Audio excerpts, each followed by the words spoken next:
Hi, I'm Emma. Before we start this crazy story, make sure to like and subscribe for more. You won't believe what I went through. In our cozy suburban home, my older sister Sophia was always the center of attention. Our parents adored her, and I felt like I was just the other daughter. One night, Sophia's jealousy went too far. I woke up to a cold breeze and a sharp sound. My heart raced as I felt my head and discovered my long hair was cut off and scattered on my pillow. Sophia stood there with scissors, smirking with satisfaction. "Sophia, what did you do?" I asked, tears forming in my eyes. "Oh, come on, Emma. It's just hair. It'll grow back," she said dismissively, twirling the scissors. I couldn't believe her cruelty. I rushed to our parents' room, desperate for help. "Mom, Dad, look what Sophia did to me," I cried, showing them my chopped hair. Our parents, groggy and annoyed, didn't seem to care. "Emma, it's the middle of the night. This is ridiculous," Dad grumbled. "Mom, you have to see what she did to me," I pleaded. Mom sighed and rubbed her temples. "Can this wait until morning?" "No, it can't," I protested, feeling overwhelmed. The argument heated up as Sophia walked in, pretending to be innocent. "I was just trying to help." She always complained about how long her hair was. "Help? You call this help?" I said, stunned. Our parents looked tired and exchanged worried glances. "Maybe she was just trying to," Mom started.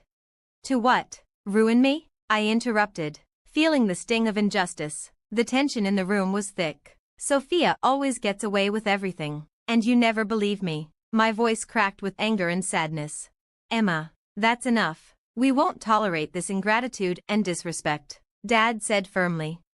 "Disrespect? I'm the victim here," I protested, feeling utterly betrayed by my own family. "Either apologize to Sophia or leave," Mom said coldly, her words hanging heavily in the air. "Apologize for being attacked in my sleep?" I felt overwhelmed by the unfairness of it all. I looked at my family, the people who were supposed to protect and understand me, but they felt like strangers. With tears streaming down my face, I packed a few things and left. The door slammed behind me, the sound echoing my broken heart. Alone and hurt, I stepped into the night, feeling the weight of their injustice. Little did I know, this was just the start. The road ahead was long, but I was determined to find justice. As I left my family home, I wandered through the dark streets with just a suitcase of belongings. Reaching Lena's apartment felt like finding a lighthouse in a storm. Lena opened the door, her eyes wide with surprise. "Emma, what happened?" she asked. "They kicked me out just like that," I said, tears welling up again. Lena let me in and offered me a safe place. As I told her about the night, her shock turned into anger. "Stay here as long as you need," she said firmly, but staying wasn't enough. I needed to be independent. So, I threw myself into work. My days started before sunrise and ended after sunset. I worked as a waitress during the day, a cashier in the evening, and walked dogs on weekends. It was exhausting, but with each paycheck, I felt more independent and determined. Mr. Jacobs, an elderly man with kind eyes, walked into the diner. He was known for leaving generous tips. One day, he asked me, "You're always so hardworking, Emma. Have you ever thought about a quieter job?" "A quieter job?" I asked. "Yes, my bookstore could use someone trustworthy to help run it," he said. The offer felt like a lifeline. Working at Jacob's Books wasn't just a job. It felt like coming home. Surrounded by the musty smell of old books, I found peace. Mr. Jacobs saw potential in me that I hadn't seen in myself. "You're meant for bigger things, Emma. Don't let this define you," he often said. His words stayed with me as I sat across from Miss Turner, a sharp legal advisor recommended by a bookstore regular. Her office was filled with books and legal files, showing her busy career. "This isn't just morally wrong, it's legally questionable," Miss Turner said, looking over my notes. "So there's something I can do?" I asked, my voice full of hope and uncertainty. "Yes," she replied, "but it will require work. You'll need evidence, documentation, any form of proof." "It's your word against theirs," Miss Turner said, "but if we can prove a pattern of behavior, we might have a case." I left her office with more than just advice. I left with a mission. Back at my small rented apartment, I began documenting everything: text messages, emails, any evidence that could reveal how my family treated me. But evidence alone wasn't enough. I needed a plan to expose everything and make my family face the consequences of their actions.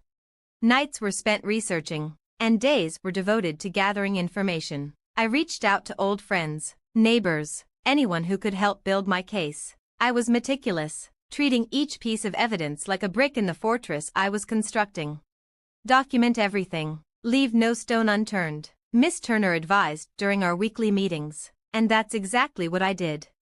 As the plan came together, I felt a change within me. I was no longer just a victim of my circumstances. I was becoming the architect of my own destiny. The girl who had been cast out was now ready to stand her ground and bring the truth to light, no matter the cost.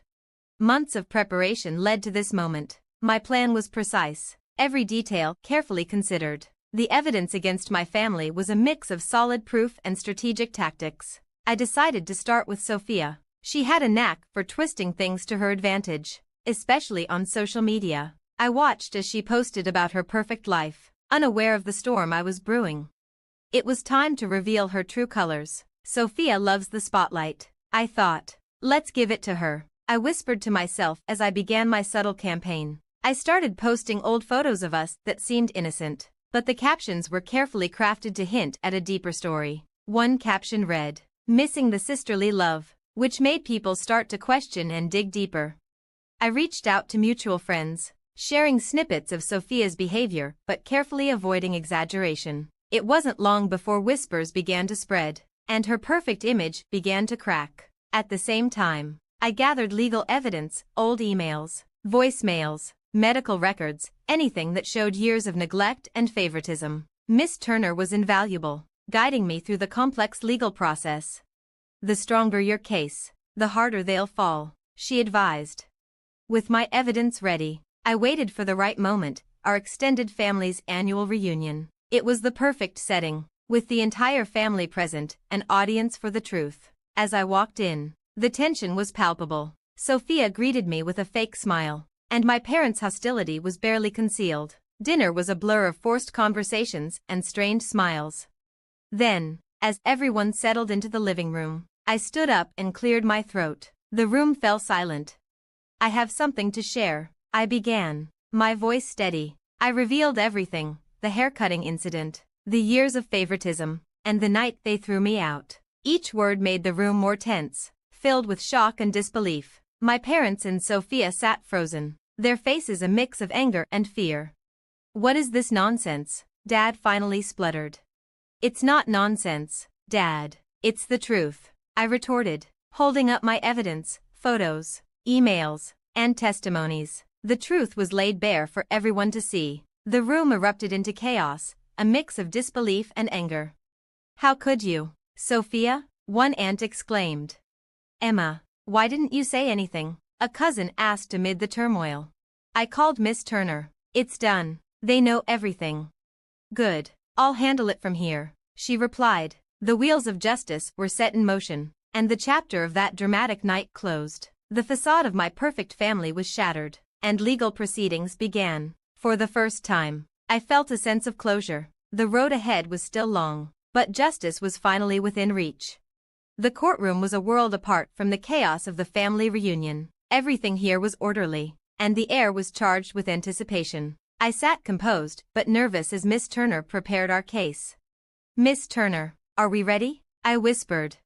"We've been ready, Emma. Today, justice will be served," she replied with a reassuring smile. The judge called the court to order, and the silence was deafening. Miss Turner began with calm confidence, laying out the facts of my case with precision. She presented the emails, photos, and testimonies, each piece of evidence driving home the truth of my family's deceit.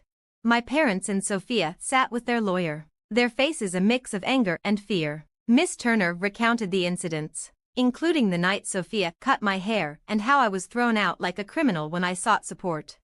The judge listened intently, occasionally nodding as Miss Turner spoke. The courtroom was captivated by the unfolding story. When it was my family's turn, their lawyer tried to downplay the events, calling them simple family disputes. It's just sibling rivalry, he argued. Siblings rivalry? I blurted out, unable to keep quiet. They left me homeless. The judge warned me to control my outbursts, but I could see the sympathy in his eyes.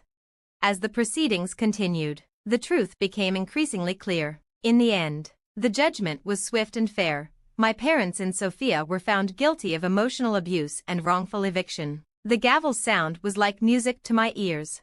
I was met with a crowd of supporters and media. My story had caught the public's attention, one of family betrayal and a fight for justice. Emma, how do you feel about the verdict? A reporter asked. Relieved, I replied. The weight of years has lifted off my shoulders. And hopeful. This isn't just my victory. It's for anyone who's faced family injustice. In the weeks that followed, I used my story to advocate for others in similar situations. I spoke at events, joined support groups, and worked with Miss Turner to assist those facing family legal issues. My life had taken an unexpected turn, but I embraced it. From the depths of despair, I had emerged stronger and more determined. I found peace not only in the justice served, but also in knowing that my story could inspire and help others.